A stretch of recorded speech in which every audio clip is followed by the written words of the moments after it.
Hello, Mother Cheesecake. Papa. How are you, Mother? I'm so good since I found you. Ooh, ooh, ooh, ooh. The heat of the summer. It is high summer season. I'm not about it. No? I'm not about the heat. So many people I know have heat stroke or have gotten it. Yeah. Or heat exhaustion. I have been saying all winter that I'm not going to complain about the summer. I want it to be 200 degrees, 1,000,000% humidity, and so far summer is giving. Yeah, I don't know how people do it. The people who are like, I'm just not going to turn on the air. Mrs. Seinfeld, for the love of God.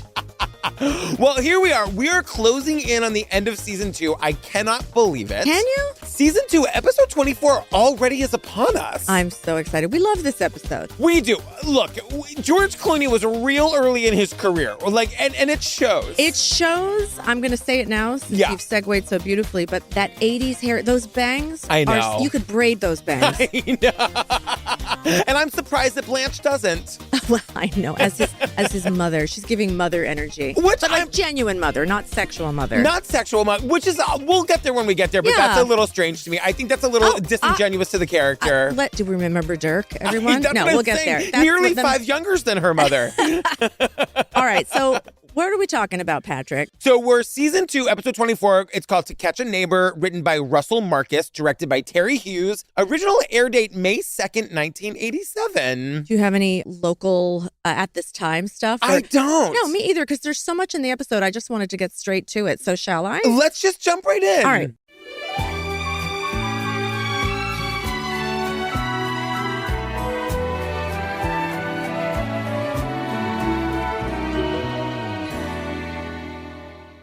Well, we open with an evening shot of the house at night from the Yes. outside. And even the outside looks a little different than usual. We've got a nice amber glow coming It's from true. inside. I like that the house always feels very warm and homey at nighttime. I think I live there in my soul a little bit. Totally. Well, we're in the living room with peals of laughter. Everyone is sitting except Rose, and there's this mystery couple sitting Yes. on the couch. And like the thing that I noticed about that, it's the end of a dinner party, right? Right. We're gonna learn they're giving a dinner party for their brand new neighbors. Mhm. But like the way that people dressed up in the 80s, I have this all throughout. Everyone is dressed to the nines. Yeah, let's talk about their clothes, Cheesecake. Please. Blanche is in a lovely Kim Kardashian-esque neutral situation. Kim loves her neutrals. We're talking nude. We've got a pale pink. Totally. Dorothy, her signature cowl neck, long skirt, slouchy boots. Sorry, I said, can we talk about her outfit for 25 minutes? We have to. The pinstripes, the buttons down the back. Down the back. Who did the buttons? Does that- it slide over her head? No I have question. so many questions. And also, can you imagine, is it reversible? Wait. I can just picture them. Hey, Dot, we want to make you a little more sexy. Why don't you try undoing a couple of those buttons? Leave the cowl, by all means. Well, my note here is that it's from her, like, Damn Yankees collection, because it's very, like, it looks like a baseball uniform. I'm like, she looks like she's going to bust into a chorus of Shoeless Joe from Hannibal Moe any second. I think she might. And it's also one of those where the top goes down to, like, just above her knee. It is the least flattering. No, we don't love it. We It's don't horrible. love it. She's got a couple of buttes in this. Now, Rose is wearing a classic late 80s lace bib dress. I swear to God, I had one of those. I'm afraid to say. Junior in high school, Jennifer. Sad lace bib dress. I had it. But you had the vanity plate that said actress. No, that wasn't until I was 19. Thank you very much. When I had agency and could make a horrible choice all on my own. We love it. That lives on. People are bringing me mini bumper stickers, mini license plates, 2 shows that say actress with 1 S. Thank you very much, cheesies. I know. Well, listen, it's been a dinner party, but Sophia is ready for everyone to get the hell out of there. I am so into salty Sophia in this episode. Rod, I think we better call it a night before we wear out our welcome. Too late. Well, we certainly enjoyed having you. Yeah, right. Welcome to the neighborhood. Bye. Good night already. I cannot believe you rushing them out of the house like that. Rushing? They were here forever. 2 hours to eat pasta and a lousy salad. Your father could eat dinner, read the newspaper, make love, give himself a pedicure, all within an hour. Good night already.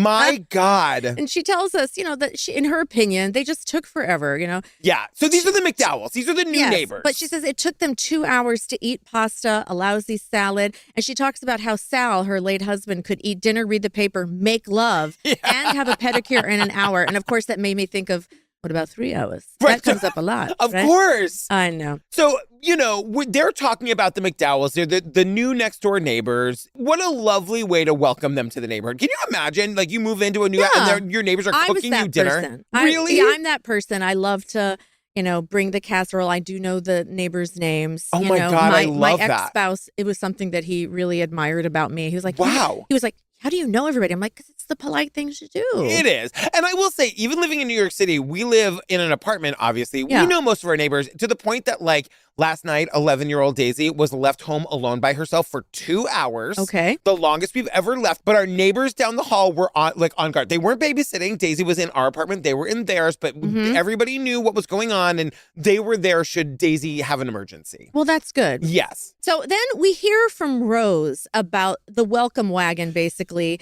the welcome wagon that would happen in St. Olaf, where this just made me laugh and gag at the same time. You could get, if you were new to the neighborhood, vats of smoked fish, pitchers of freshly squeezed potato juice. Oh my God. Otherwise known as Dorothy's foot juice.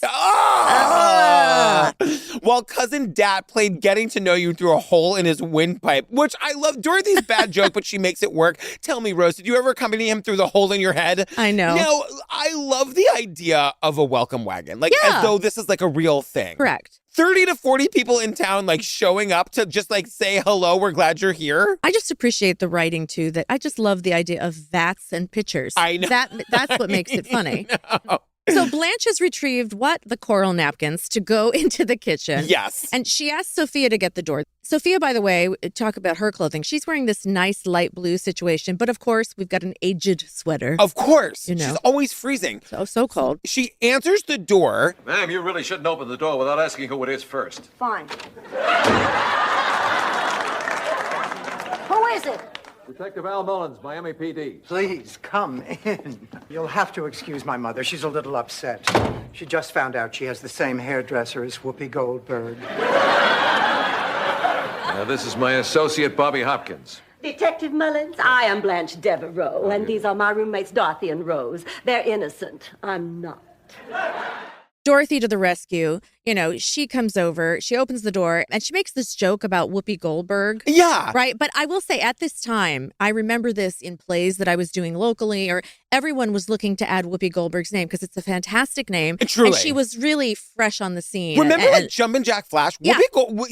Even Sister Act, Whoopi Goldberg was a revelation. No, what? That's the word. Yeah. A revelation, and her star just shot to the stratosphere. So Even everyone was looking to reference her at this time. When she is bored as hell hosting The View, I could watch the living shit out of it. She was my boss at Sister Act for a while. She what? Well, that was her baby on the theatrical productions of Sister Act. She was a producer. And did you get to know her? Oh, yeah. She came to the show. Was she times. nice? Oh, yeah. Her and Rosie have beef, and I'm always Team Rosie. I don't care how crazy Rosie gets. Okay. I'm always Team Rosie. I don't know about it, and I don't want to know about it because they're both friends to I love them both. So they're both I'm so wonderful. Okay. The look of uncomfortability. Like I was going to make you pick side. I don't know the beef. Mother, which B, one do you like better? No, I don't know the beef. B, I don't want to know the beef. All I want is peace in my life. I want you to have a t-shirt that says Jennifer Samard, I don't want to know the beef. I don't. And all the lesbians rejoiced. I don't know. The lesbians are very interested in you. That's what I'm saying. Okay, That's great. why they're rejoicing. Yeah. I think I would be welcomed on that softball team. I cannot have a co-host that the lesbians don't go nuts for. They go crazy for Jillian. But she's beautiful. She is beautiful. Jillian's beautiful. Come on. You're saying it like a lesbian. I'm going to step out of this conversation. Tell me again about why you don't like Rosie O'Donnell. How dare you? Rosie loves me and I love Rosie and I'm sticking to it. Listen, if I can ever ask you to introduce me to one of your fancy friends, Yeah?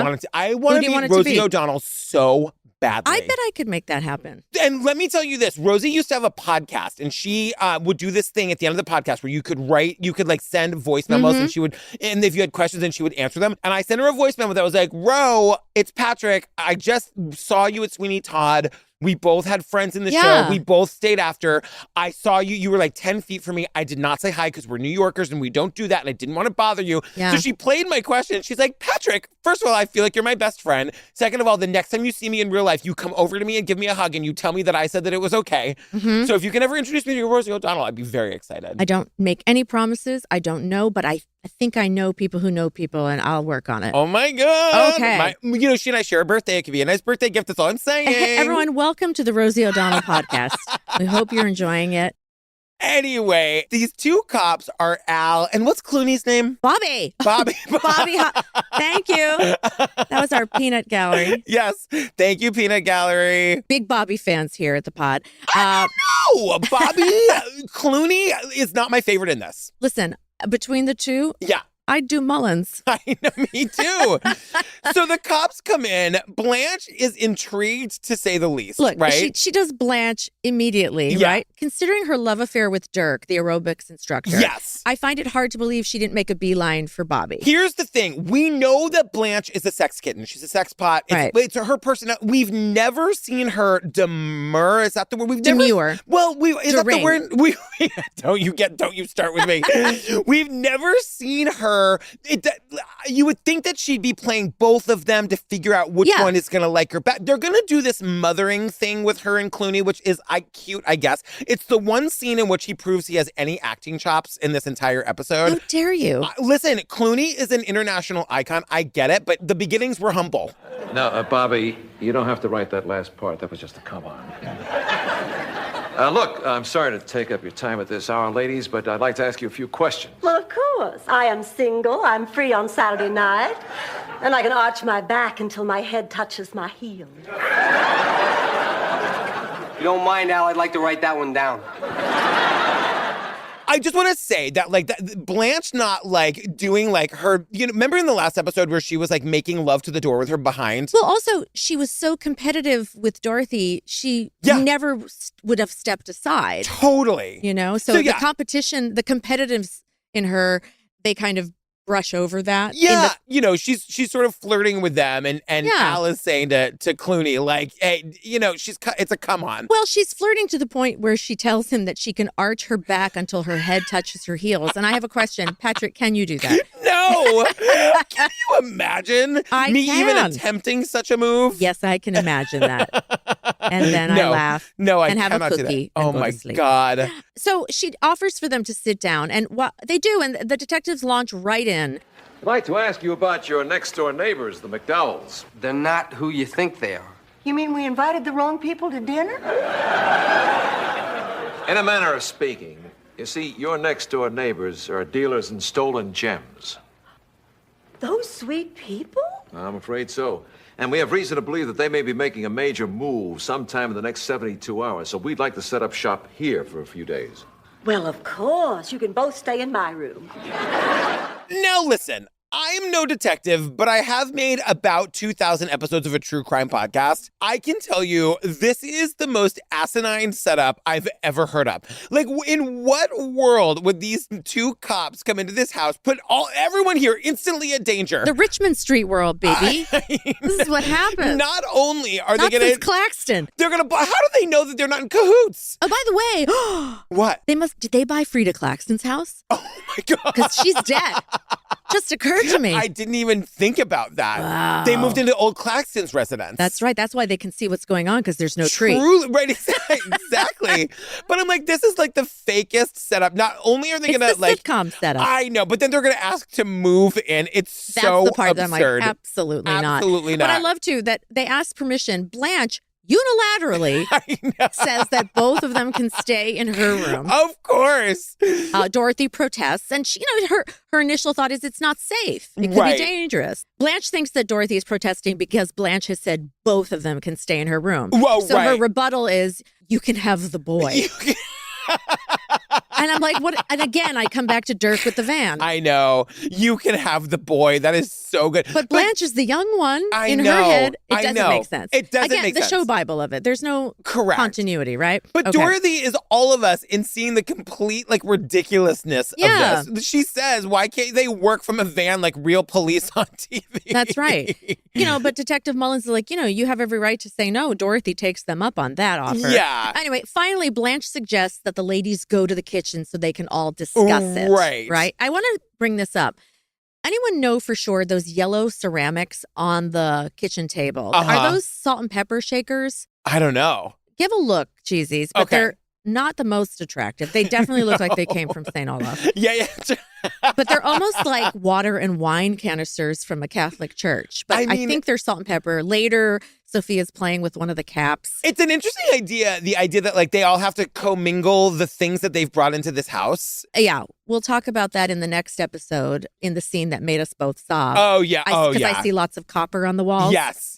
I would have given my left arm for a copper lobster cock, Listen, the Detroit case came to your rescue. You have They did. one. All right, but that's the next episode. So Blanche is saying to the gals, look, we must do this now. It's our duty as American citizens. I love it. I love it. Dorothy's just saying, like, the policeman living in our house, this is absolutely ridiculous. Blanche is like, well, listen, like, we're living next door to criminals that are scary enough that the cops are, like, onto them. And she's saying if there's any trouble, the cops are already here. And this section, too, we find out, because Rose is sort of on Blanche's side, and we learned that Rose's dad was a policeman. I mean, kind of. Now, if we can do anything to assist the police, I think we should. Their job is hard enough as it is.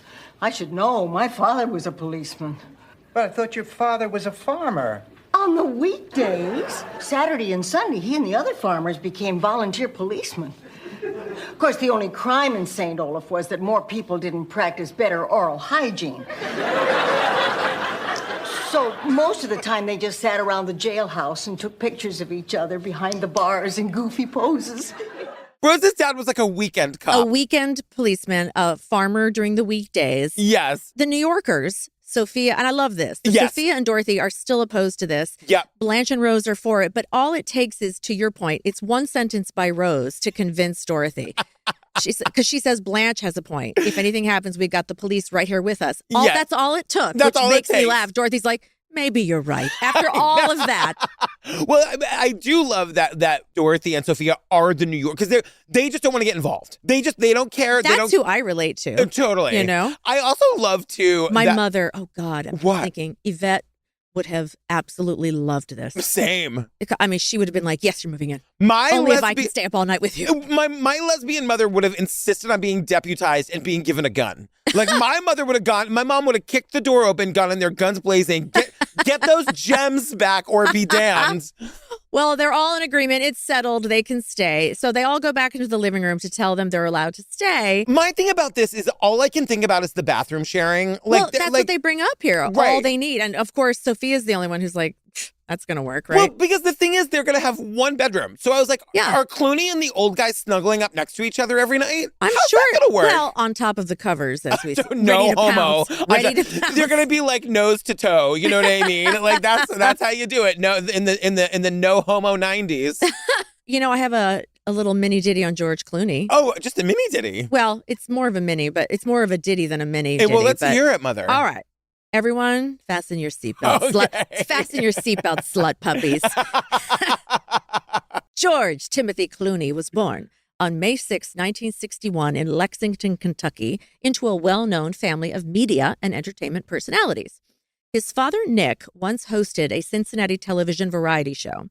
As a teenager, George worked as the show's floor director. Isn't that fascinating? Yeah. His sister held the cue cards, which I love. Oh. The father, Nick, eventually became a top TV reporter.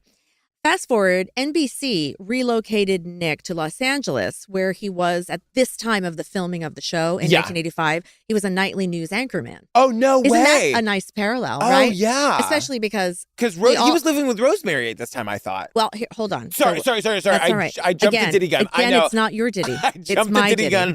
I'm so sorry. So George's mother, Nina, was a former pageant queen and journalist turned city councilwoman. And as far as the family relations, here we go. This is the one I always knew about. Yeah. So George's aunt is none other than Rosemary Clooney. Do we know which side, from the dad or the mom? I'm thinking the dad. I would think so too. The father's name was Clooney. And, right. Yeah, right? yeah. So, yeah. And that's how the patriarchy works. The end. Good Right. night. Good night. Now, Rosemary Clooney, for those of you who don't know, was one of the most famous singers of the big band era. Yeah. Actress. I met Thank her you once, so by the way. much. You did? Yes. My parents' song was Tenderly. Oh, Her recording of it. wow. And I got to meet her. She did a Barnes & Noble event on the Upper West Side, and she was only signing that book, and they made that very clear. But Yeah. oh my gosh, I snuck in that, and I told her the Wow. story, and she wrote them a beautiful note on the CD. Oh. She couldn't have been lovelier. And for me to break the rules like that, I only would have done it because it was their song, and she couldn't have been lovelier. You are the best daughter that Jesus thank ever you. made. Oh, I try. So when Rosemary Clooney married actor Jose Ferrer, Jose became George's uncle. And according to George, quote, he would encourage me a lot when he'd come back to Cincinnati to visit. I told him I wanted to be an actor, and Uncle Jose gave me tips. He's not a bad person to get tips from, end quote.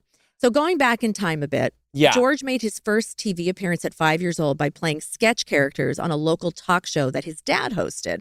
But his talent for expression, it began to falter in middle school. This is so sad. I didn't know this. He developed Bell's palsy, Oh, which causes partial facial paralysis. yes, I did know that. And this, can you imagine? He spoke about his teenage bout with Bell's palsy, including on... This happened to George? Yeah. Oh. In 2006, he talked about it on a segment of Larry King Live. He stated that his case lasted for about 9 months during his first year of high school. That very thing happened to a friend of mine in high school, like about 9 months freshman year. Can you imagine the trauma? Yeah, it was very hard. First of all, the disease in general, but it's such a fragile time Yes. for a youthful person. And Yes. like your first year of high school, you're trying to fit in. I mean, Jesus, Yeah, that's a lot. horrible. That's a lot.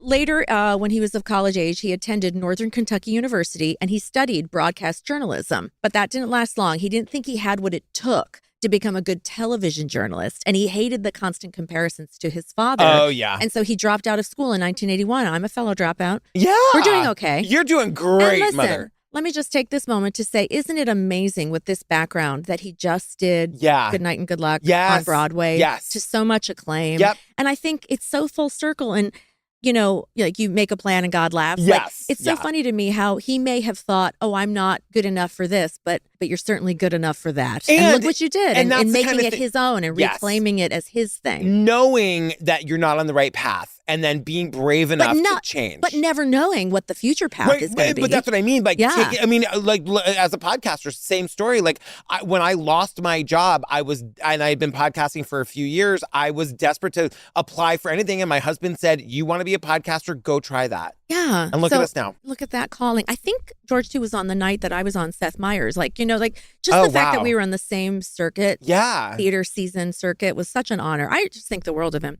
and his taste in women. Yeah. Amal. Oh my God. His Yeah. extraordinary wife. So George stuck around the Cincinnati area for a while, and he found work, I love this, as a shoe salesman and later as a farmhand picking tobacco. Oh my. Tobacco. He picked tobacco. Tobacco. He had been harvesting this tobacco when he got a call from his cousin, Miguel Ferrer, the son of his Aunt Rosemary and Jose. Miguel and his father were making a movie called And They're Off in Kentucky about horse racing, and they offered George a little acting work. Yeah. So George hung around this set for 3 months where he worked as an extra, and you're going to love this, Patrick. He even landed a few lines, so he wasn't a non-speaking townsperson for long. He did it. God love you, God clones. love it. So, encouraged by his cousin, Miguel, George decided to make the move to Los Angeles to become an actor when this 3-month movie shoot was over. Quote, I had just spent the summer cutting tobacco, which is a miserable job. So that's what made me move to Hollywood. He told this to Esquire. Wow. So pre-Golden Girls roles for him, this is amazing. A show called E/R. Not the ER that Not we know of. ER. E/R. It ran from 1984 to 85. 10 years before his star-making role on Wow. the ER that we know of. Yeah. Yep. He was cast as a member on a medical sitcom, and that was the name of it. So it was a medical Wow. show, but it was a different, A it wasn't different the ER. drama. That Yeah. was the famous drama. All right. In this show, he plays Mark, a.k.a. Ace, a hotshot EMT, who is the nephew of one of the doctors at the hospital, which I thought was cute. He was on The Facts of Life. Yep. Arguably his most famous pre-fame role. He played Bobby that's funny, another Bobby. He played Bobby, a handyman. I remember this. All right, he lived next door to Edna's Edibles. Yep. Okay. This is great. We're winding up, but I love this. It has to be here. I think we found this in Jim Colucci's book. Okay. Barry Finero discusses George Clooney in The Golden Girls. Quote, I'll always remember the story about how we cast George Clooney. We got a call from his agent who said, you guys know George, right? At the time, he'd been kicking around sitcoms. He hadn't worked in a while. So the agent asked us, would you guys consider putting George Clooney in an episode so he can maintain his medical insurance? Oh, my God. I worry about that all the time. Of course. I mean, you as a wage earner, that's a real thing. Yeah, truly. You have to work so many weeks to get so many weeks. Yeah. And even like a star at your level has to think about that. Yeah. He also said, I'd never worked with George before and he couldn't have been nicer. And now when we see him in something, I get to joke with my kids. If not for me and the insurance he needed, that guy would not be the George Clooney. Let George Clooney know. It's because of Barry Finero. He's a superstar. He couldn't have done it without us on The Golden Girls. Our friend Terry Hughes also discussed him.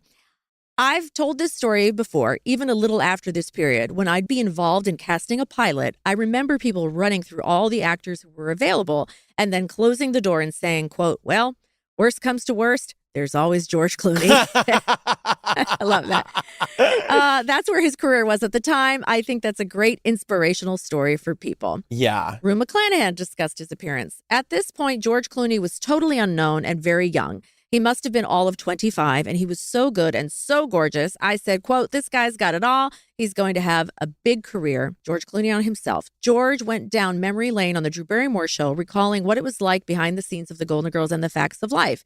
He told Drew that he remembers how crassly the older stars talked without rebuff.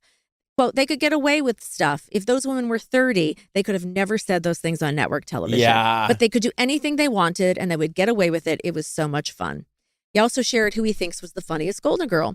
That was a fun show to work on, he reminisced. B. Arthur is the funniest person in the world. They were all hysterically funny, but B. Arthur really made me laugh. She was filthy, filthy funny. Oh, that's so good. And finally, this exchange between he and Betty White at the 2010 SAG Awards. The funniest acceptance speech goes to Lifetime Achievement Award winner Betty White, who can still rile up a room after 88 years. So after her buddy, their friend Sandra Bullock, lightly teased Betty during her introduction, Sandra said she starred in 4 different television shows called The Betty White Show. 4. Most people would stop naming shows after themselves after the 3rd one. So when White approached the podium and thanked her pal, she said, isn't it heartening to see how far a girl as plain as she is can go? I remember this. But she was just getting started. Yeah. Betty also continued, I'm still to this day Star Trek. I look out at this audience and I see so many famous faces. But what really boggles my mind is that I actually know many of you, and I've worked with quite a few, maybe had a couple, and you know who you are. So bring in George Clooney, who, when presenting the best performance by a cast in a motion picture, told the audience, quote, I think it was 1987. I did an episode of The Golden Girls, and I would like to thank Betty White for her discretion. And later, a friend of mine told me she was a bobcat in the sack. And that's the end of my ditty on George Clooney. I know it was long, folks, but no, it's so good. Is the only thing we good. left out was Sisters. He was Falconer on Sisters at the same time as the girl. He had so many credits. Millions. But, all right, so thank you, but we just love George, and he's too big a star not to dedicate that much time. Well, so it's decided they can stay. My note here is, once again, this setup is completely unhinged. It's daytime. We're in the kitchen. The next scene, Sophia is with Al Mullen, and we're sitting at the kitchen table. Yes. And he has this listening device equipment. Aren't you obsessed with the blinking lights? So the thing is, it's the 80s, and it's like he's like listening to the neighbor, whatever. It takes up the entire table. It's like bigger than our soundboard. It's like a light bright machine. It's just huge. Right. It looks like something from Star Trek. Exactly. Sophia asks him how he likes his pasta, and he tells her, That's okay. I'm not really that crazy about Italian food. Lucky for you, you carry a gun. Excuse me? I said the last 3 days with you have really been fun. Hi, Sophia. Hi, Al. You hear anything on the wiretap yet? Save your breath. He can't hear a word with those things on his ears. Oh, really? Yeah. I've been entertaining myself all afternoon. Watch. Hey, you dumb bachicaloop. But this is while Sophia's just sitting at the table annoying him while he's just trying to work. Yeah. I wrote, it's as though he has a husband or an 11-year-old. the 72 hours is up. Yes, all right? exactly. They're still there. There's been no action. But what Patrick's point is that she's having a good time insulting him while he's wearing the headphones. Yes. And he quote, can't hear her. Right. And he basically takes his coffee mug and cheers her. It's very you know, cute. after, what did she say? Bajagaloop. Exactly. You know, and he's going along with it. Well, you know what's coming, but Yes. for right now, that's where we are. So Blanche enters, and Blanche is saying, like, you shouldn't talk about him like that. He's basically your daughter's boyfriend. And we're like, wait, what? Right. And we learn that, like, Dorothy and Al have this, like, they're screaming at Love-hate relationship. They hate each other, but Blanche is convinced it's all rooted in sexual tension. That's right. So Sophia thinks they hate each other, but Blanche is into the passionate, classic love-hate thing. I gotta say, because this is like it became a meme. It's so iconic. As Blanche devolves into like one of her sexual speeches. What are you talking about? They hate each other. They fight all the time. Very passionate fights. Oh, it has all the signs of a classic love-hate relationship. And from the sparks of that conflict rise the flames of desire. Flames that ignite in an uncontrollable frenzy of lust, passion, and ecstasy.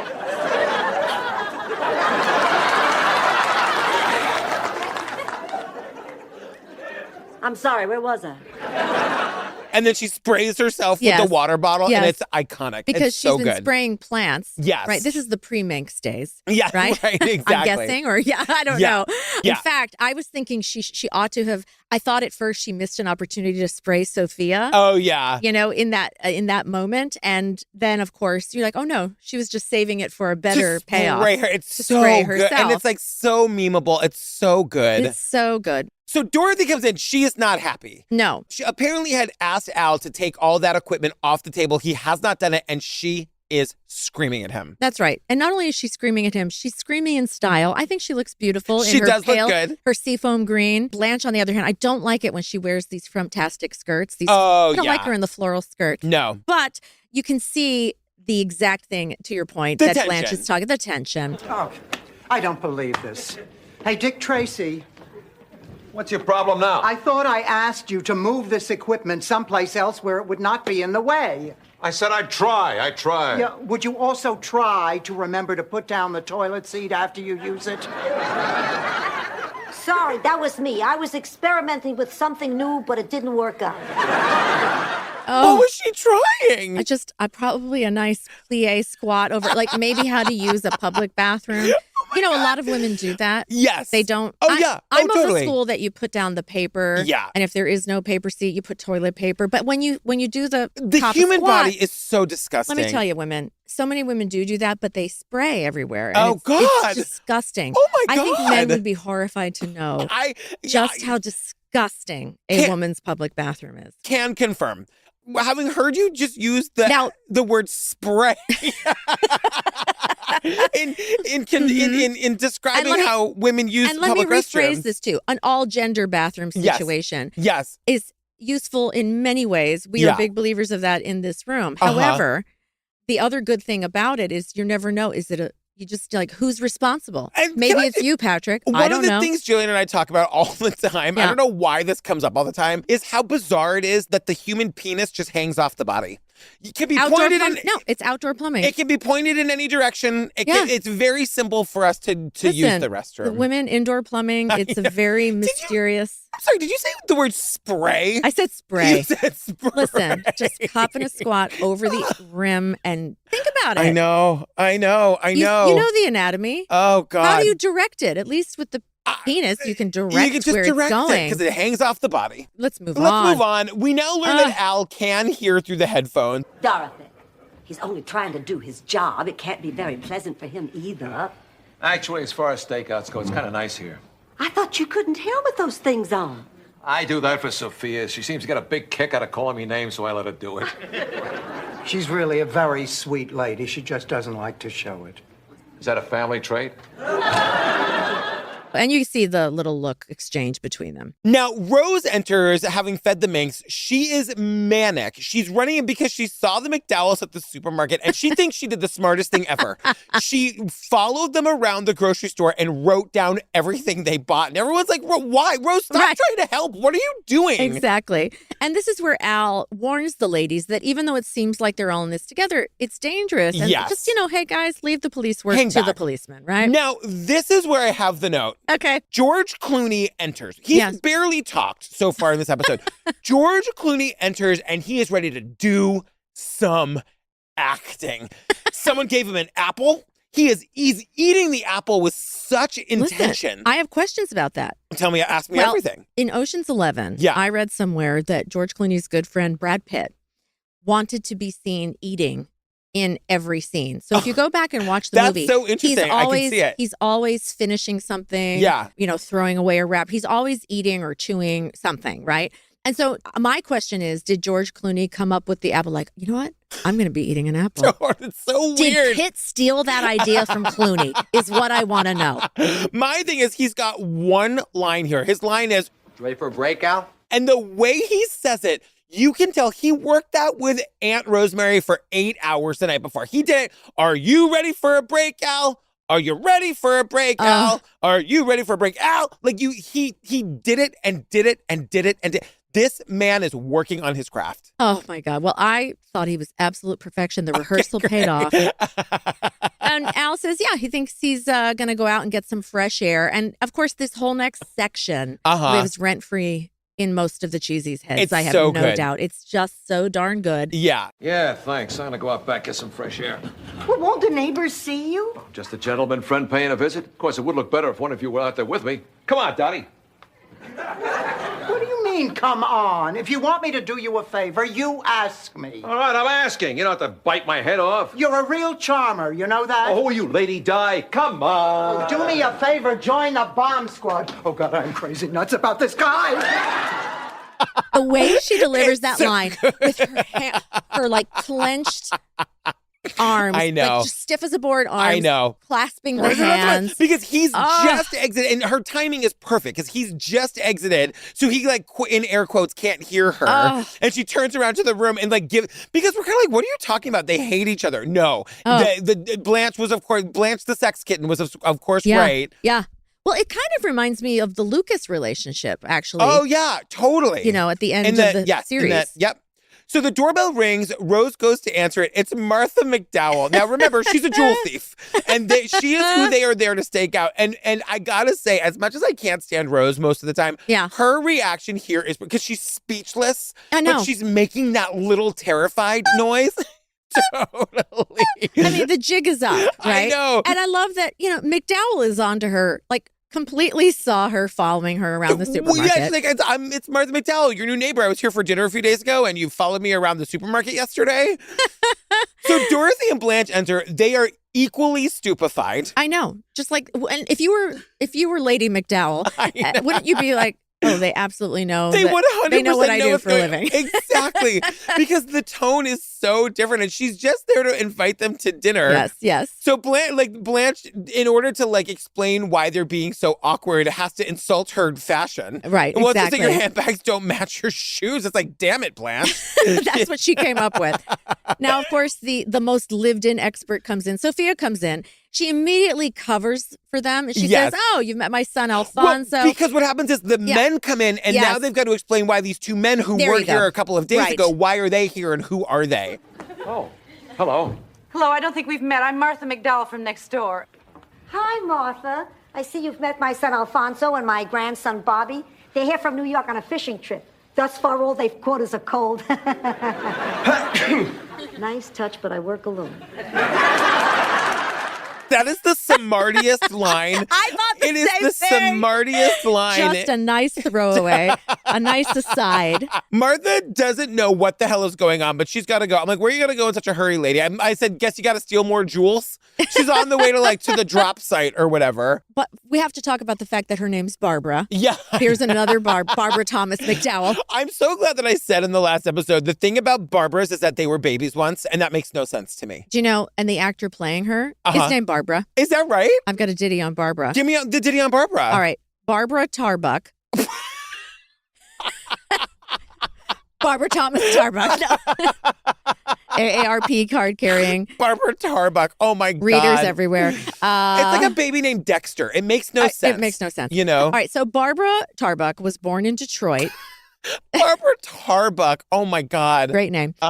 She performed on the WWJAM children's radio show Storyland starting at age 9. All right. She learned from veteran actors who had worked on great shows. Ready? The Lone Ranger, Ooh. The Shadow, Ooh. and The Green Hornet. All right. Ooh. She studied acting at Wayne State University and received an MFA from Michigan University.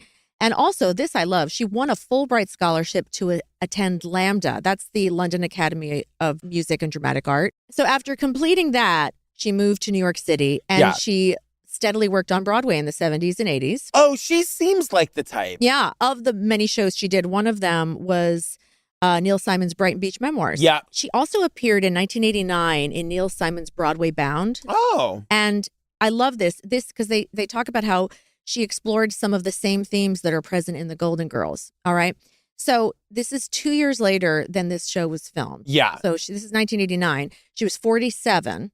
And in a candid interview, she said she's never felt older than she does these days, playing the role of Kate in the national touring production of Broadway Bound. Yeah. The play deals with growing older. This is the first time that Barbara, have had to deal with this turning point and confront it in myself. I identify a great deal with the play in that regard. Neil Simon, she says, wrote the role as a Valentine to his mother. And in drawing Kate, her character, he tried to understand his mother's feelings of emptiness and loss as her children left home and her central role of wife and mother and how it grew undermined by the passage of time. Like Neil Simon, Barbara Tarbuck also sees her own mother, who died last February, reflected in Broadway Bound. At the time, she said she missed her very much, and when she's doing that part, Yeah. And also, she was a mother herself to a daughter also named Jennifer, Oh. like me. Her daughter was 8 years old at the time, and that play served as a premonition of sorts for the day she would have to bid goodbye when her daughter moved out and struck out on her own. I'm okay. Feelings. Oh, it's okay. It's okay. She's only 11. You've got time. I know. You've got time. Yeah. So going back in time, in 1978, Barbara moved to Los Angeles, and that's where she began working in film and television. And she's best known for getting a role on General Hospital. Oh. She subsequently appeared on the FX series American Horror Story, Asylum, yeah. and she was Mother Superior Claudia. Right. Yes. She did many stints on many soaps like Santa Barbara, Falcon Crest. Santa Barbara was my favorite soap opera. Yeah, I know. You love that. That's Yeah. why I made sure I put that in Oh, here. I love you. I love you too. She made a single appearance on the series Glee as Nancy Bletham. Oh, yeah. Her film resumes include parts in Big Trouble, Curly Sue, The Tie That Binds, and Walking Tall. And up until her death, Barbara continued to work in the theater, and she also taught acting at UCLA. Sadly, she did pass away, and that was in December of 2016. But a beautiful full career, a beautiful full life, beautiful Love daughter, it. Jennifer. Barbara Tarbuck, I love you. We love Barbara Tarbuck. Yeah. Love her. Well, back in the episode, what has just happened is that Martha McDowell has invited them to dinner. And now Al and Clooney, what's Clooney's name? Bobby. Thank you so much. They are having a conversation. Did she just invite you to dinner? Yes. Al. No. Forget it. It's too dangerous. Nobody could break the case wide yeah, open. but no. Wait, what is this about? What are you talking about? We're trying to figure out a way to plant a bug in their house. Shut up, Bobby. Come on. It's not their job. I know we're not getting Zip on the phone. They're too smart. If we want to get an arrest warrant, we got to plant a bug. I'll do it. I'll be the plant. You are a plant. Rose is loves to get herself out of her depth. You know what I mean? Just offering, first one to offer, completely out of her league. I don't know why I raised my hand. I love that Dorothy reminds Rose, it can't be you. You're no good under pressure. I love this visual. It's so funny. Rose, remember the time in the coffee shop when you didn't have enough money, so you ran into the ladies' room and tried to climb out through the skylight? You just see her. Not since the parking garage kicking episode. it out with her foot. You know what I mean? Like holding herself upside down, kicking just so she wouldn't out get the in trouble. skylight. Totally. And she says to Dorothy, it doesn't happen anymore since she switched to decaf. Totally. Blanche says she can't do it because she's too sexy. No, not just that. She's going to show way too much titty bag. Remember? She's cleavage. Yes. She's going to show cleavage. Oh, my God. So Dorothy says, well, if anyone's going to do it, it should be me. Of because course. listen, I'm the best under pressure. And all I'm thinking to myself is, she's the plumber. No question. She's the house undertaker. She absolutely. Best under pressure. Yes. Plus, according to her own mother, she bears a striking resemblance to Barnaby Jones. Damn, Sophia is savage in this whole episode. Now, it's nighttime, okay? I wrote, is this a filler scene? Because this goes on a little long. I agree. Yeah. Not my favorite scene. Not my but favorite Dorothy scene. and Sophia are in bed, and you get the knowledge here that Dorothy has been sharing a room in her mother's room. Yes. So clearly Dorothy has given up her own room to the detectives. Yes. Teeny tiny bed. Teeny tiny bed. Dorothy's wearing a peach satin nightgown. You remember the satin robe? I think it goes over this nightgown. Oh. The one that your boyfriend Stan wears. I love that pink robe. All right. Stand by it, Johnny Tartaglia. I stand by it, girl. Sophia starts to talk about how the commandments got it wrong. Yes. That 2 out of the 10 commandments talk about hitting the sheets. Couldn't they do anything for lying? I was like, what are you talking about, Sophia? Like, this whole scene just like went on forever for me. No, I agree. It was filler. It was filler. So Dorothy is nervous about tomorrow. The whole point of the scene is she's fretting about what's going to happen next day. She's asking her mother for advice. She calls it going on the mission. I was like, can we all take it down a notch? Exactly. Her mother, is saying, look, she's helped Dorothy her whole life with her problems. She can't help her with this one. And she's striking out because, like, this is great. She's like, picture it. Sicily. No. Picture it. Yeah. Brooklyn. No, not 3 that one times. either. Yeah. 3 times. The stories have dried up. Yeah. She's gotten it wrong. She does suspect that Dorothy's really doing it to land Al. But yes. Basically, she says, look, in lieu of a story that I can't remember, can I just offer you a piece of good advice? Al's a good guy, and he makes you happy. And if you're doing it for that reason alone, it's worth it. It's my guess that you're also doing it because in your heart, you feel it's the right thing. Thanks, Ma. That means a lot to me. Good. Now get some rest, pussycat. Tomorrow could be your last day. So we're back from the commercial. We're in the living room. It's Dorothy, Blanche, and Rose on the couch. They're about to head to the dinner party.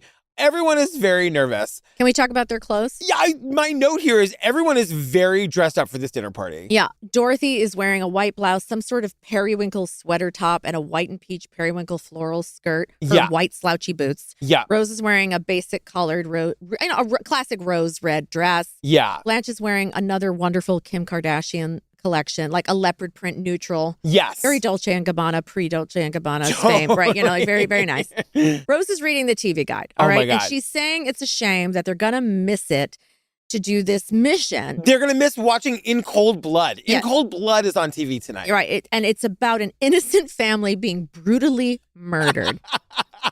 Dorothy asks Rose, may she see, the TV guide? And Dorothy takes the TV guide and just slaps the shit out of Betty White's head. And she hits her so... Now, we've talked about this ad nauseum. The whole, was there really a feud between Betty White and B. Arthur? And, really was it more like B. Arthur just couldn't stand Betty White? We saw this in the vacation episode where she slaps the fly of her face and Betty White basically goes across the room. This is another example. B. Arthur hits her so hard that it crushes Betty White's hair to the point that Betty White has to fix the hair. No, I have it here. Yeah. First of all, let me give you an option without a swear. Yeah. She just beats the ever-loving heck out of Betty White's head. And also, it looks personal. I have that too. It absolutely looks personal. And you can see Betty White's expression looks personal. Yes. And I used to get a TV guide subscription, this exact kind of TV guide. And oh, really? These little effers are thick and hard. They're like mini phone books, right? Yeah. It would hurt. And I have that. Betty White's head, her cotton candy hair is now, it's like a wedge. It's an isosceles triangle. Yes. It's just she flattened. has to literally. She's like a breed of shark. I know. Like the hammerhead. Totally. It's just flat with wings. Violence, it's personal, it's wild. And then Blanche, after witnessing this violence, completely takes Dorothy's side. I know. Just making the violence, ignoring the violence of it all. And this gives us, I love that this is the setup for the future seasons of Rose, hand me the newspaper. Rose, hand me the lifestyle section. I know. Well, after all of this violence too, it's buttoned by Dorothy continuing and just saying, thank you. Now, thank you. I've got a mini ditty. They were going to watch In Cold Blood. Now, I'm the true crime podcaster in the room. I got a ditty on In Cold Blood. I'm so glad. So this is summarized. The story of In Cold Blood is kind of crazy. But if anybody doesn't know, In Cold Blood is a nonfiction novel by American writer and drama queen Truman Capote. Originally published as a 4-part series in the New Yorker magazine in 1965 and in book form then in 1966. So In Cold Blood reconstructed in stark detail the murders of the Clutter family at the Clutter farm in 1959. So the killers, Perry Smith and Dick Hickok, both of them ex-convicts, had intended to rob the Clutter family, which they knew to be well off. Before arriving at the farm, Smith and Hickok agreed that no witnesses could be left behind whether or not the robbery was successful. They had to kill everybody, whether they got money or not. Yep. So the Clutters were tied up in separate rooms and killed at close range by shotgun blasts. And Herbert Clutter, the quote, man of the house, his throat was slit as well. They were very frustrated with him because they seemed to be the only people in the world who didn't know that he paid only by check. He did not keep cash around. So they did not get any cash and they had to kill the whole family. So Capote began working on In Cold Blood in 1959 when he stumbled on a short article in the New York Times about the Clutter murders, and he soon realized that it was the story he'd been waiting to write for 20 years. When he began writing professionally, Capote theorized that journalism and creative writing could come together in the form of what he called the nonfiction novel. So his idea was he wanted to take all of the highbrow aspects of writing like hoity-toity novels and apply them to like a real story. But he was trying to think of like what the best subject of that kind of story would be. And he realized that it would have to be crime, right? He said that the human heart being what it is, murder was a theme not likely to darken and yellow with time. So he knew that if he was going to take this highbrow approach to writing like a nonfiction novel, it would have to be about a murder.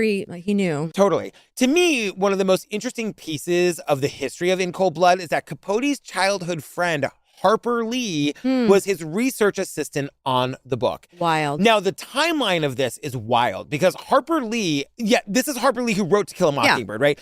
So she had spent the last couple of years of the 50s finishing up her draft of To Kill a Mockingbird. Before it was published in the late 50s, in 1959, Capote sees the story, decides he's going to go to Kansas and get the story. She goes with him. So she's written To Kill a Mockingbird. It hasn't come out yet. She goes to Kansas with Capote, and by all accounts, she is the major reason the book worked. She was the one that was able to get the interviews. She was one that people liked and trusted. A lot of the people who were still alive in the early 2000s were re-interviewed about like the process of giving their story.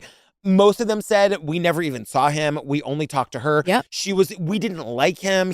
Now, remember, he was like this little flamboyant gay guy in Kansas in the 50s trying to get people to talk to them. Like, whether there was like homophobia or he was just annoying or didn't really care. Harper Lee's contributions to In Cold Blood are known to be historic. Like the book could not have happened without her. And there are many who believe she actually wrote the book herself. So then the book doesn't come out for 6 years. In the intervening years, To Kill a Mockingbird comes out, wins the Pulitzer Prize, becomes the national treasure novel we know it to be today. So Capote, being the catty little man that he was, could not stand the fact that his dear childhood friend had this major success, kind of eclipsing his success. So when the book came out, he dedicated it to her, but did not give her any credit for her contributions. I'm getting like chills telling that part of the story because it's even that, it's bitchy that he dedicated it to her, but gave her no credit. So her credit to In Cold Blood has been completely lost to history. Let's talk more about Rosie and Whoopi. Please. So In Cold Blood comes out in 1966. It's a huge success. I mean, it to this day. Life-changing for him. It's the second best-selling true crime book of all time, only behind Helter Skelter, Jillian's favorite book. But he says nobody will ever understand the toll that writing that book took on him. He said that it basically killed him. And after that, he became much more dependent on drugs and alcohol. Most of his like close friendships dried up after that because he became such a mess. He never wrote another book after that. And then he died of liver failure in 1984 at the age of 59. Tragic. Crazy, right? Yeah. And if you ever read the book Capote, the biography of him, or see the movies, like Harper Lee's contributions to In Cold Blood are all over it. And it's like, I think people know, but I need people to know that like there are many scholars who think Harper Lee wrote In Cold Blood. Do you know my introduction to Truman Capote? No. The comedy movie Murder by Death. Oh, yeah. I mean, he's Breakfast at Tiffany's. His novels are... That's the first time I saw him was that film in the 70s. And like, you know, Ryan Murphy just did like the thing about like him and the Swans or whatever it was. Like, he's in the pop culture now, but that's my ditty on In Cold Blood. So we're on the couch. It's time to go, right? Like they're getting ready to go over to the McDowell's for the dinner party. And like once again, Rose is about to take charge. So Al and Clooney come in. They sit down. They're like explaining to them. They're kind of going over the plan. Right. And Rose is speaking in military time, which is hilarious. It's so funny. Let's go over the plan one more time. Check. At 1800 hours, we enter the suspect's domicile. At 1830 hours, we sit down to dinner. After wine is poured, at approximately 1840 hours, I begin telling the story about Uncle Hurtis and the 3 skunks in the fountain, which should last about 1900 hours. I mean, it's so good. It is such a good now, joke. They have to get this transmitter, right? So Al gets down on one knee to hand the transmitter to Dorothy. I'm like, oh my God, where's the diamond ring? It looks like he's proposing. I didn't even notice that. And she is undressing him with her eyes in this moment. Like, it is like love. Now, can I point out one major plot hole here? Yeah. Everyone is so scared that they've got to go to the McDowells for dinner. Right. Why can't Sophia's son and grandson go to dinner with them? Well, yeah. You know what I mean? So, like, the cops, it's been established because Mrs. McDowell came over and they came out. Sophia's like, oh, this is my son and my grandson. Yeah. Why can't the cops go over for dinner with them? Are they bad actors? Major plot hole is all I'm saying. Apple-eating actors? I don't know. Totally. That was a brilliant acting choice. Don't you talk about my clones. Sophia thinks she's going. Yes. And they're like, no, you're not going. And she's absolutely right. She's like, look, you need someone with experience, life experience. My thing is, like, I'm not going unless Sophia's going. Like, it makes no sense to me that Sophia's not going. You know what I mean? Exactly. And, you know, it's like, also, I love it. It's like you and I, Patrick, we lived through 9/11, a global pandemic. Oh, God. 2 Darrens on Bewitched. We lived through all of that. Do you know that anytime anybody tells me a story that takes place in, like, 2019, I'm like, oh, my God, the pandemic's 1 year away. Or, like, someone will tell me a story about, like, I graduated high school and whatever. I'm like, the pandemic is 20 years away. Like, I see the world as, like, one side and the other side. The before times and the after times. I know. Yeah. Plus, like, Sophia's best argument for why she's got to go is she's just hungry. She's hungry. Yeah. Right. So next scene, we're in the kitchen. Clooney is, like, sitting, listening to the headphones because they're at the dinner party. Yeah. He's listening to it go down. Now, going perfectly, Patrick. And the women leave, and Clooney and Al are just like, oh my God, this, like, it went great, better than we could have possibly asked for. That's right. The ladies rush in. They go through the garage, quick pit stop to feed the minks. Gotta feed the minks before bed. Leftovers from the dinner. My only note is that they're talking too loudly about these people that are about to get arrested. Like, they're talking so loudly about the jewel thieves as they're leaving the jewel thieves' house. Exactly. We have some funny stuff in here. Blanche says it's the most fun she's ever had standing up. Oh, wait, my God. Maybe that one time on that 747. I was like, Blanche, give us the whole story, girl. Yes, exactly. I love that they put Rose in the headphones, and Rose is, like, listening to what the McDowells are saying, and Rose is wearing a red dress, and she looks up to the room and she goes, they keep talking about that noodle head in the red dress. Could that be code language? And Dorothy says, only to the noodle head in the red dress. It's a great joke. It's so damn funny. Yeah. So Sophia says she's, quote, tired. Now, this is all a ruse to get the 2 kids alone, right? Yeah. She's going to bed. The noodle head in the red dress follows her. They all finally get it that we're trying to get them alone. You know, Al gets the hint, too, and tries to get Bobby the F out of there. Exactly. Right? Yes. And so finally the 2 kids are alone. Hey, Dorothy, I just want to say, you did a nice job. Thanks, Al. And Dorothy, I also wanted to say, took guts. Thanks, Al. See, Dorothy, I just wanted to ask you. Well, I wanted to ask you. For God's sakes, he wants to ask you to go out with him. You got your listening equipment, I got mine.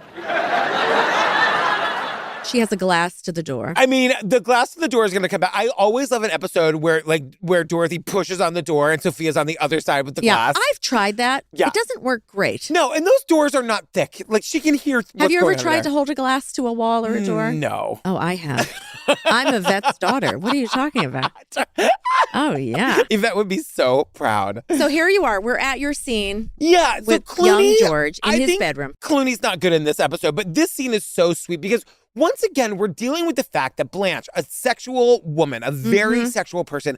So not only did she not get Al, you would think, well, there's another man that she could be going after. She has no interest in him. Right. This is very un-Blanche. We know that Blanche likes the younger men. We know that Dirk was nearly 5 years younger than her. Well, and exactly. And if you recall, Dirk tells her that she reminds him of his mom. Yeah. And the only way I can justify why she's not making a move is because we find out yes. that Bobby reminds her of her own son, Matthew. Yes, because the Blanche that we know and love is the Blanche from the earlier She scene. would absolutely go for him. Remember like one scene ago when she was like watering the plants and she's getting so hot and bothered that she got to spray herself.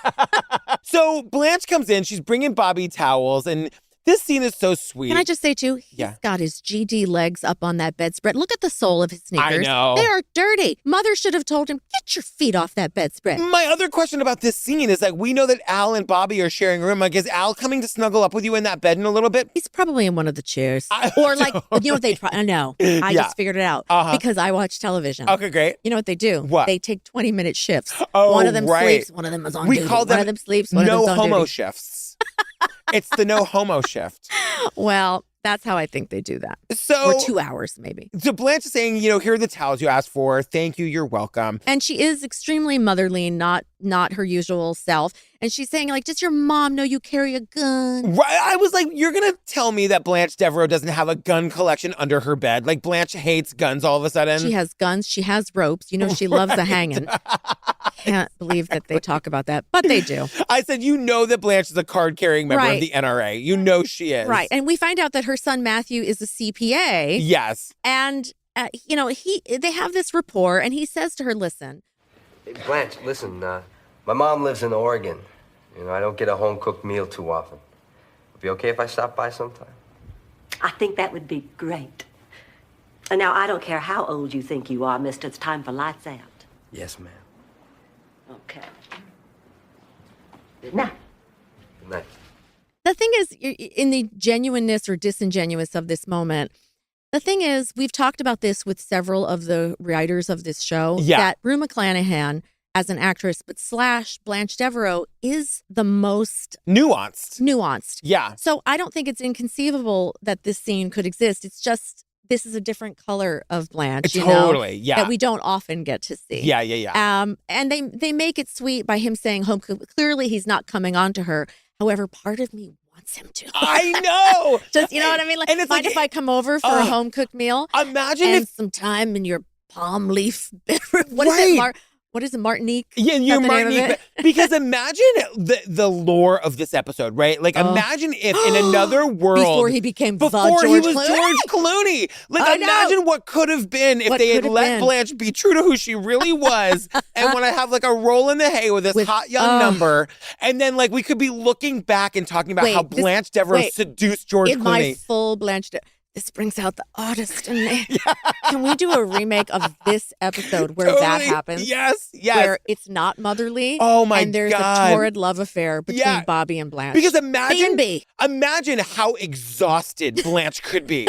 But like in how like exhausted Bobby could be. Excuse me. But that's what I mean. Like he comes out of like he's just like, and she, you know, Blanche doesn't smoke, but imagine her like in her robe, her like, oh my God. What if they tested episodes in front of audiences, totally, like they do for films, and the audience they showed them this, and they're like, nah, we want the two of them banging. We need her full Mrs. Robinson. We need full Mrs. Robinson for this episode. Anyway, so I wrote, okay, we got 4 minutes left and lots to cover. Doesn't Clooney get shot? That's my note.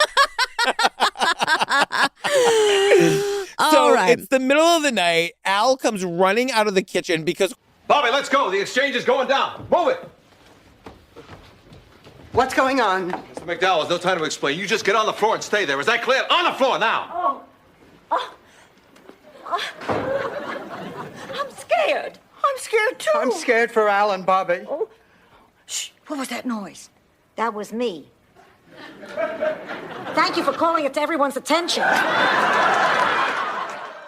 Quote, the exchange is about to go down. I'm like, oh my God. I know, it gets his jacket. So like they're running out because now like the McDowells are about to like make the whatever. The women come running down the hallway in their bathrobes. Al is screaming at them to hit the deck. That's right. Tells them to get on the floor. And Patrick, I said to myself, why don't we get on the floor right now? I know. Should we? Let's do it. Oh my God. Let's see. No, I can't make it all move. You can do it. God. Okay, you we'll can get on do the floor. Okay, okay. Because Okay. I really want us to feel like what they went Jennifer's through. what they call method. All right. Wait, what are we going to do with our microphones? We're just going to do... Okay, We're gonna. It's just for a hot second. Okay. Like, How do you think they felt when they had to do this? Oh God. Okay. Hang Okay, so they're all on the floor, like us. as terrified as you are right now. Yeah, I'm on the floor too. We just see the tops of our heads. I'm so into it. So she's like, I'm scared. I'm scared too. I'm scared for Al and Bobby. Shh. What's that noise? And it's your favorite. You're going to have to do the whole thing because I don't. Sophia's like, that was me. Thank you for calling it to everyone's attention. So she farted. And I love that Betty White is like laughing. Like, and to the point of, did they really like hitting each other? To me, I'm like, did Sophia really fart? Did Estelle actually fart? Because the look on Betty White's face makes me think that she cut one. Oh my! When the camera was rolling, I don't know. I can't prove it. No, but that look on Betty White's face makes me think there was a little stench in the air. So that's a fish. Can I get back in my chair now? Well, wait. We have gunshots. Gunshots. What was that? Gunshots! Oh, sweet Jesus. Oh, boy. Oh, God, that could have been Al. We have to do something. You heard what he said. We're not to move. We have to wait till he comes back. Yeah, but what happens if he can't come back? Oh, thank God you're all right. Is everything okay? Just stay down. This is Mullins. I need an ambulance and backup at the Richmond Street Stakeout. My partner's been shot. Oh! Clooney's been shot. And we don't know what's gonna happen. Because listen. So basically, Al gets on the phone. It's Mullins. I need an ambulance and backup at the stakeout. My partner's shot. Serious music. Now we can get back in the chairs. Oh my God. Oh God. Was it worth it, Mother? Anything for my art. Anything for You don't need to work. You don't need to work out today. I know. Oh, you're gonna feel that in your quads tomorrow. All right. So we're outside Biscayne General Hospital. Yes. We're in the hospital room. Clooney was shot in the shoulder. He said that he passed out, but he did it calmly. Right. I do think he was very funny on that line delivery. Yeah. Don't come from a Clunes. Look, what do I know? Clunes is going to do just fine. But everyone's saying he was so brave. Sophia says he was stupid I know. for not ducking the bullet because back in Sicily, they couldn't let you pass kindergarten unless you learned how to do that. Duck a bullet. That's totally. right. And there's like a tall joke in there for Dorothy somehow. Yep. So Al enters with a wheelchair, even though he was shot in the shoulder. We don't know. He enters with a wheelchair. He says he's got to take him outside. That's right. It's just another opportunity for Al and Dorothy to be alone. That's right. For the least believable thing to ever happen on this sitcom to happen. I agree. Yeah. Let's get there. Al finally asks Dorothy out, and she says she'd love to, but she can't. But she can't. Dorothy, I want to ask you something. How about you and I go out sometime, huh? Dorothy, I really want to see you again. I really want to see you again, too. Great. But I can't. Why not? Because I could get serious about you. Well, I don't get it. Al, up until the other night, I thought this whole thing was a game, but after what happened, I realized it isn't. And you don't want to become involved with someone who could get hurt every time he goes out to work. I'm sorry, Al. That's not the first time I've heard it. The thing I kept thinking of the whole time as a woman who is now the age she was then. Yeah. It's like, girl, you've lived a lot of life. I was gonna say, girl, what are you so afraid of? Just live. How many years Live, ago babe. left, Dot? You know what I Yes. mean? I understand if you're a young woman and you Sure. want children. Yes. She's past that. She's Yes. had her kids. I'm like, girl. I know. Girl. Right. Like, Dorothy, how many more chances are you going to get? Well, you know what I mean? Because also, I've got to admit to you, when he leans in to kiss her on the cheek. He's pretty sexy. Listen, my puss clenched. I had a clenched puss. I went, oh, ow, Mullins. Like, Mother. I felt a little, Oh my God. I'm sorry. Al Mullins is a hot He is pancake. hot. And like, there's no world in which either Dorothy wouldn't be going for it or Blanche would be like, wait, you're done with him? He's mine. You know what I mean? There you go. Right. Absolutely. Oh, God. No, he's still in the room because we hear Sophia outside the door asking if they're an item. Right. And when, we find out, Dorothy says, no, Ma. She's like, good, I want you to meet. And she brings in a doctor who's not as attractive as my Al. And let me tell you, he makes an appearance in the next episode. I know. Did you notice? Yes. Okay, totally. So Sophia says that I want you to meet Dr. Tansy. This is my daughter. And then she looks at Al and goes, and this is nobody. Beat it, Al. And he smirks like, I've seen this before. But it's also just like a world in which Dorothy and Al can't be friends. We're never going to see this guy again. It's like all or nothing. It makes no sense that Dorothy wouldn't just like throw caution to the wind. He's probably 1 minute away from retirement anyway. You know what I mean? Exactly. Like, come on, Dot. Girl, get that 20-year pension. I was just going to say. Oh, well, but it's still funny, and so the show can happen. Yes. We should end with my ditty on the actor who plays Al. On my boyfriend? On your on boyfriend. my pussy-clenching boyfriend? I can't say that word in front of you. Well, this guy's name is Joseph Campanella. Joseph Anthony Campanella was born in Manhattan on November 21st, 1924, to Sicilian immigrant parents. His father, Philip, was a pianist. His mother, Maria, was a homemaker and a dressmaker. So this I love so much. Campanella was reared in a brownstone on 185th Street between Broadway and Wadsworth. Now, It's my old neighborhood. I know that. I lived up there for 10 years. Yes, and we lived on Wadsworth and 181st. So I know that side of Broadway. And we were probably 2 blocks from this house where this guy grew up. Unbelievable. And he says the inside of our house might just as well have been Italy, and outside it was New York City, he says. I spoke Italian before I spoke English. His whole family lived there. His parents, grandparents, aunts, uncles, all immigrants from Did he go to Sicily. Mother Cabrini? I don't know. I bet he did. There was a Catholic school up there and church. I bet they did. Anyway. His cousins and brothers, Frank and Philip, he said in an interview, on my mother's side, there were lots of singers, and on my father's side, lots of musicians. It wasn't a disgrace to be emotional or talented. Oh, how amazing is that? I love that. So before becoming an actor, he served in World War II.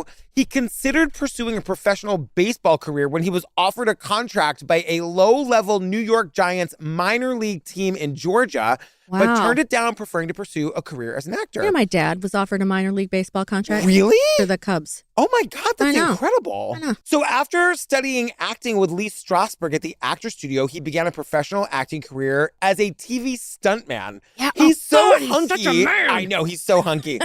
So he quickly begins getting acting work and he starts popping up in guest star roles on just about every major TV show airing at the time. This guy worked and worked and worked. Yeah. His list of credits is literally endless. He was nominated for an Emmy in 1967 for his work on a show called Mannix.